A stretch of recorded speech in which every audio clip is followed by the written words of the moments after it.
मित्रांनो, विजेच्या दराबाबत एक इतिहास घडणार आणि या वर्षापासून विजेचा दर कमी होत जाणार असं सरकारकडून सातत्यानं सांगितलं जात होतं। आश्चर्य म्हणजे दरवर्षी वाढणारा विजेचा दर 1 एप्रिल पासून खरोखरच कमीही झाला। टाटा पॉवर, अदानी आणि बेस्ट या वीज वितरण क्षेत्रातल्या कंपन्यांनी वीज दर कमी करून त्यांच्या ग्राहकांना दिलासाही दिला। पण सरकारच्या अधिपत्याखाली असलेल्या महावितरण कंपनीच्या वीज ग्राहकांसाठी मात्र ही दर कपात रोखण्यात आली। मित्रांनो, हे असं का झालं आणि कोणामुळे झालं? खाजगी कंपन्यांच्या ग्राहकांना दिलासा मिळाला, पण महावितरणच्या ग्राहकांना मिळालेल्या फायद्यात कुणी आणि कसा खोडा घातला याचंच उत्तर आज आपण देणार आहोत। नमस्कार मित्रांनो, बातमीची स्टोरी खरे आणि भारी आपल्या यूट्यूब चॅनलमध्ये तुमचं मनपूर्वक स्वागत। मित्रांनो, महावितरणच्या ग्राहकांची दरकपात रोखली, पण आता पुढे काय होईल याचंही उत्तर आज आपण देणार आहोत। त्यासाठी मित्रांनो, हा व्हिडिओ संपूर्ण पहा। वेगवेगळ्या विषयातले असेच माहितीपूर्ण व्हिडिओ पाहण्यासाठी आपल्या चॅनलला सबस्क्राइब करा। हा व्हिडिओ आवडल्यास लाईक नक्की करा। मित्रांनो, टाटा पॉवर, अदानी आणि बेस्ट या कंपन्यांकडून मुंबई आणि परिसरातल्या ग्राहकांना वीज पुरवली जाते। सरकारी आधिपत्याखाली असलेली महावितरण ही महाराष्ट्रातली सर्वात मोठी वीज वितरण कंपनी आहे। महावितरणकडे सुमारे 2.25 कोटी ग्राहक आहेत। आजचा विषय समजून घेण्यासाठी एक गोष्ट माहीत असणं गरजेचं आहे, ती म्हणजे या सर्वच कंपन्यांच्या नियमनासाठी महाराष्ट्र वीज नियामक आयोग असतो। वीज कंपन्यांचे वीज दर निश्चित करणं, वीज पुरवठ्याची गुणवत्ता तपासणं आणि ग्राहकांच्या तक्रारी सोडवणं हे आयोगाचं मुख्य काम असतं। या कंपन्यांना त्यांच्या खर्चांचा मेळ साधण्यासाठी वीज दरवाढ हवी असेल तर आयोगाकडे तसा प्रस्ताव दाखल करावा लागतो। या प्रस्तावावर आयोग जनसुनावणी घेऊन निर्णय देत असतो। कंपन्यांचा खरा खर्च किती, मिळणारा महसूल किती याचा सखोल आढावा घेऊन आयोग निर्णय देतो। आयोगाचं काम समजल्यामुळे आता थेट विषयाला सुरुवात करू। म्हणजे यंदा वीज दरांबाबत काय झालं आणि ग्राहकांना मिळणारा फायदा कसा आणि कोणी रोखला हे आता आपण पाहू। मित्रांनो, वीज नियामक आयोगाकडे वीज दरांबाबत दर 5 वर्षांनी सगळ्या कंपन्यांचे प्रस्ताव येतात।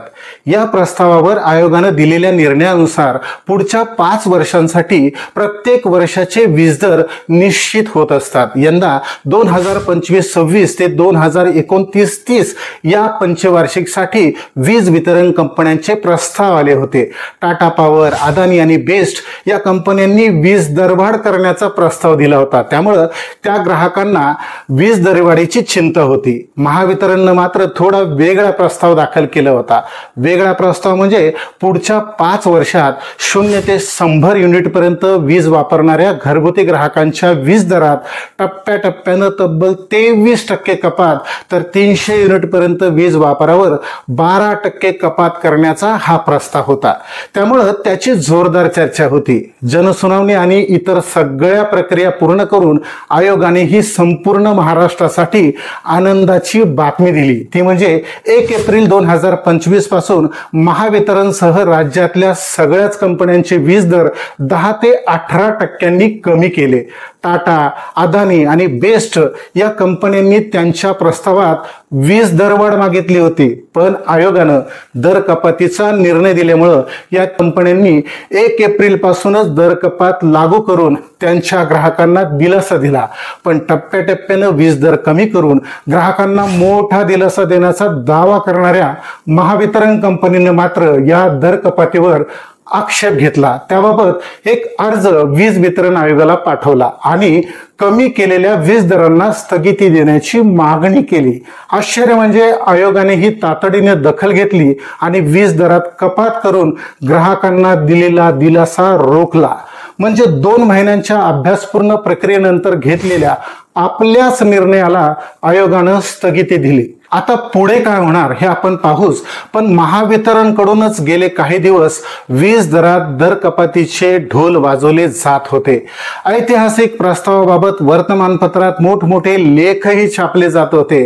सरकारनेही विधानसभेत छाती ठोकपणे तसंच जाहीर केलं होतं। मग प्रत्यक्षात आयोगाने दरात कपात केल्यानंतर त्याचा लाभ ग्राहकांना मिळू का दिला नाही? उलट दर कपात रोखण्यासाठी जोरदार प्रयत्न करण्यात आले। म्हणजे म्हणजे यात महावितरण कंपनीनंच खोडा घातलाय हे स्पष्ट आहे. पण दीर्घ प्रक्रियेनंतर घेतलेला आपलाच संपूर्ण निर्णय केवळ एका अर्जावर रोखणारा आयोगही त्याला कारणीभूत असल्याचा आरोप होतोय. वीज क्षेत्रातील अभ्यासक आणि सजग नागरिक मंचचे अध्यक्ष विवेक वेलणकर यांनीही आपल्या चॅनलशी बोलताना हा मुद्दा अधोरेखित केलाय. एखाद्या मुद्द्यालाच नव्हे तर संपूर्ण निर्णयाला स्थगिती देण्याचा हा पहिलाच प्रकार आहे. हा चुकीचा पायंडा आहे असं मतही वेलणकर यांनी व्यक्त केलंय. मित्रांनो, वीज आयोगाने दिलेल्या निर्णयात वीज वापराच्या सगळ्याच टप्प्यातल्या घरगुती वीज ग्राहकांची दरकपात केली आहे.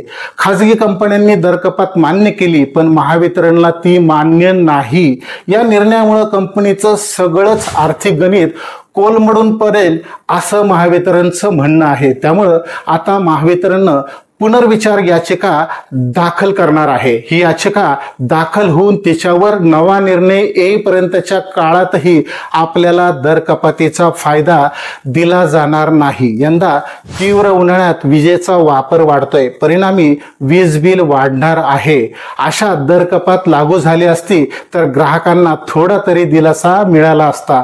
पण महावितरण, वीज आयोग आणि सरकारनंही ते होऊ दिलं नाही. आता आयोगाच्या नव्या निर्णयाची प्रतीक्षा करावी लागेल. त्यात दिलासा मिळेल की पुन्हा दरवाढीचा फटका बसेल हे लवकरच कळेल. पण हा सगळा रडीचा डाव खेळला जातोय हे मात्र निश्चित. मित्रांनो, अशाच एका नव्या बातमीच्या नव्या स्टोरीत आपण पुन्हा भेटूयात. धन्यवाद.